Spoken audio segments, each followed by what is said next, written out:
So hopefully now you have had a chance to look over some of the different conditional tags that are available in WordPress, check out some examples, and it's time to practice. Now this practice may be a little bit trickier, but let's see what we could do here. What you're going to do is activate the 1.12 conditional tag starter theme, get that up and running, and then pop open your index.php.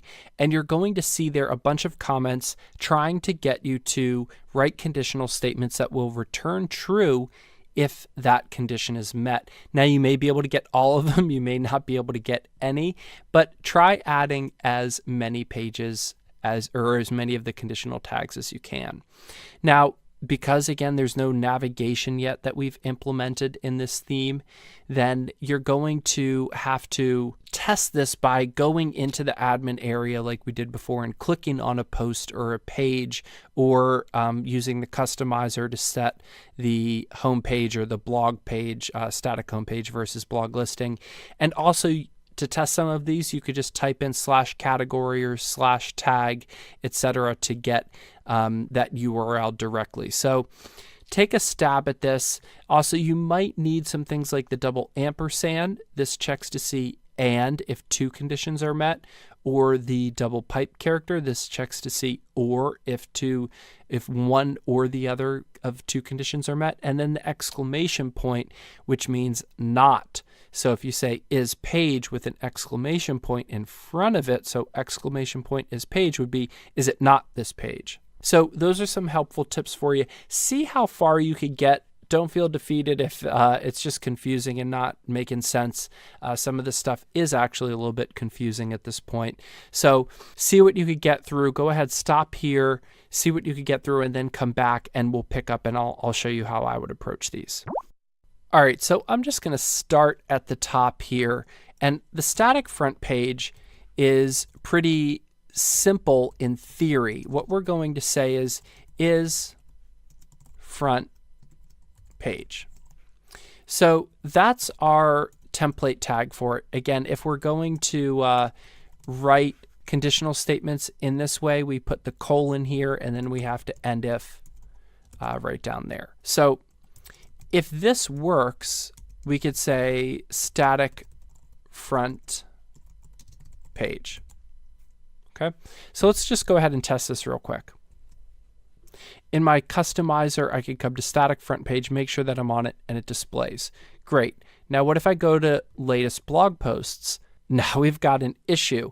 And this isn't you, this is WordPress, so don't feel bad. But what's going to happen is that this is going to work in either case. So we have to add one more piece of code here, and we have to say if it is a static front page, or if it is the front page and it's not the home. So home will only fire if it's blog listings. So now we should have that distinguished. So we're saying if it's the front page and it's not the blog listing page or the blog home.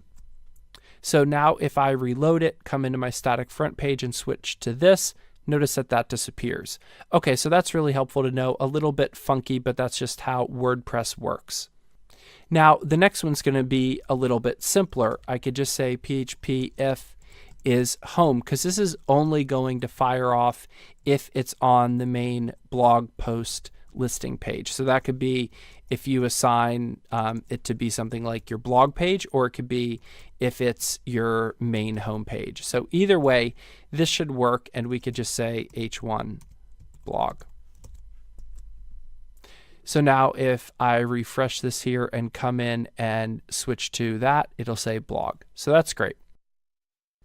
Now let's come down and say page, but not front page. So we'll start off with the easy part. We could say PHP if is page. So that's pretty simple, and that should work, right? So let's just close that up. And we'll just display something that says page. Okay, so now let's come back over to our site.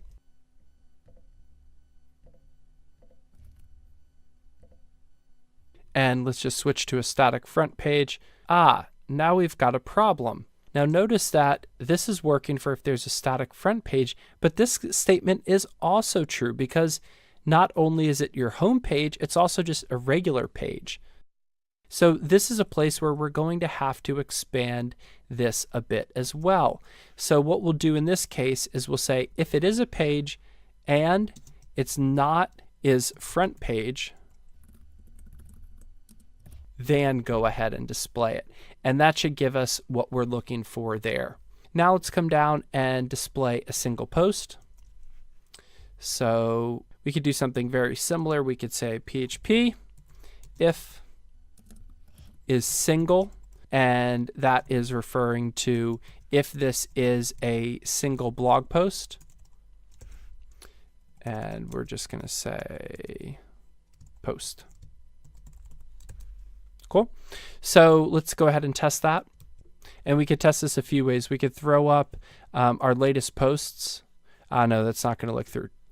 That's not going to link through to them. So let's go ahead and get out of here and come into our dashboard, click on a post, go ahead and just open that up and it should say post. Well, that is great. But remember I said post is kind of a generic term? Go ahead and upload a media file and view that attachment page. So if you view that attachment page, notice that it's going to say post as well. Well, if we look down in the next conditional statement, we want to have a separate one if it's specifically media. So if it's not media, or what WordPress calls is attachment, because it could be media, it could be a PDF, it could be all sorts of things. You don't always know. So what I'm saying is if it's a single post and it's that, then go ahead and display that. Now, there's a bunch more of these. I'm going to go through them, but I will mention that I'm just demonstrating some conditional tags. You would never have a file this big with so many heavy conditional tags, because every time you run these, WordPress has got to check if it's true or not. So you would not create one gigantic template with a bunch of conditional tags like this. We're showing an example. We're doing a demo here.